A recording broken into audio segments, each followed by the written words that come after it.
भाजपा के राष्ट्रीय अध्यक्ष ओम प्रकाश राजभर ने एक बार फिर अपनी तीखे बयानों से सियासी गलियारों में हलचल मचा दी है। गोड्डा में मीडिया से बात करते हुए उन्होंने हिंदी बनाम मराठी भाषा के विवाद से लेकर केंद्र और राज्यों की सरकारों पर खुलकर टिप्पणी की। हिंदी और मराठी भाषा को लेकर हो रहे विवाद पर राजभर ने कहा कि यह देश एक है, संविधान से चलता है, भारत की राष्ट्रभाषा हिंदी है। उनका कहना था कि उत्तर भारतीय अगर महाराष्ट्र छोड़ देंगे तो वहाँ के कारखाने बंद हो जाएंगे।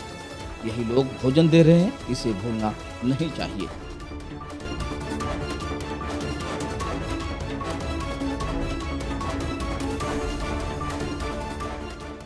देखिए, ये वोट की राजनीति को लेकर के विवाद कर रहे हैं। यह देश एक है, संविधान से देश चल रहा है और भारत की राष्ट्रभाषा हिंदी है। अलग अलग प्रदेशों की अलग अलग भाषा है। जैसे देहात की कहावत है कि कोस कोस पर पानी बदले चार कोस पर बानी, जो गांव में बुजुर्ग कहते थे। लेकिन जो देश की राष्ट्रभाषा है, अब उसके साथ अगर कोई खिलवाड़ करे तो सत्ता से बेदखल होने के बाद हताशा और निराशा ये दिख रही है। और जिस दिन उत्तर भारतीय महाराष्ट्र छोड़ देंगे ना, दाना न मिलिए नहने के जाना है, सारा कारखाना बंद हो जाए। यहीं के लोग तो उन लोगों को भोजन दे रहे हैं। उनकी सरकार थी तो आप लोगों के भी चैनल पे चलता था कि गुंडों की सरकार है, और उनकी सरकार में दंगे होते थे, कर्फ्यू लगते थे। और आज 8 साल हो गया योगी जी की सरकार है, एनडीए की सरकार है देश में, प्रदेश में। कोई भी अगर गलत करने की कोशिश करता है तो 24 घंटे के अंदर वह जेल की सलाखों के अंदर जा रहा है।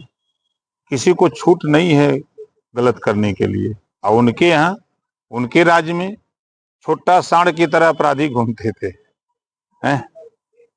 अब वो कह रहे हैं, तो वो तो पिछड़ों का, मुसलमानों का, कमजोरों का हक लूटने का काम करते थे। 86 में 56 एसडीएम अकेले यादव को बना दिए। 20% वोट मुसलमान देता है। आजादी के बाद नौकरियों में 38% था। कांग्रेस, सपा, बसपा ने इतना विकास किया कि 1% नहीं रह गया। अगर वो हिमायती हैं, हमदर्द हैं मुसलमानों के, तो 27 के चुनाव में ऐलान करें कि बाई द वे हमारी सरकार बनती है तो हम मुसलमान के बेटा को मुख्यमंत्री बनाएंगे। है हिम्मत।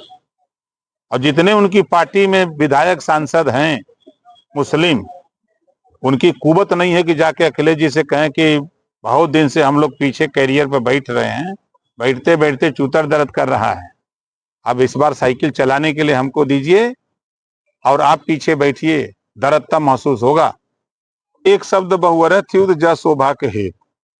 मोहन भागवत जी बोलते जो भाषा है उसको सब लोग नहीं समझ पाएंगे, समझ रहे हैं ना?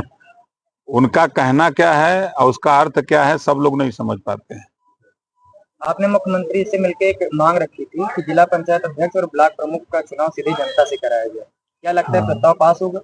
देखिए, इस बात को लेके मैं देश के प्रधानमंत्री माननीय नरेंद्र मोदी जी से मिला, फिर मैं 2 बार देश के गृह मंत्री माननीय अमित शाह जी से मिला और 4 बार मुख्यमंत्री से। तो आश्वासन लोगों ने दिया है कि धनबल और बाहुबल को अगर रोकना है तो जनता से चुनाव करा दिया जाए। आश्वासन दिल्ली से है हम लोगों को, तो दुनिया उम्मीद पर टिकी है, हम लोग भी उम्मीद किए हैं। देखिए, आप भी खड़े हैं, हम सब लोग खड़े हैं, हर हाथ में मोबाइल हो गई और लगभग 60 से 70% घरों में मोटरसाइकिल आ गई। कोई गांव ऐसा नहीं कि जिस गांव में 10 गो 5 गो 4 चक्का गाड़ी न आ गई हो। और आप बताइए कि आप रेलवे स्टेशन प्लेटफार्म पे जाइए, वो विकास हुआ है कि नहीं हुआ है? रेलवे ट्रैकों का विकास हुआ है कि नहीं है? एयर कनेक्टिविटी का विकास हुआ है कि नहीं हुआ है? आप चले जाइए अस्पतालों में, जो जिला अस्पताल थे आज वो मेडिकल कॉलेज में तब्दील हो गए हैं। तो अब चश्मा लोग उतारें तब न दिखाई देगा विकास क्या है। देखिए, अब उनकी निगाह में, उनके चश्मे में गलत बात है।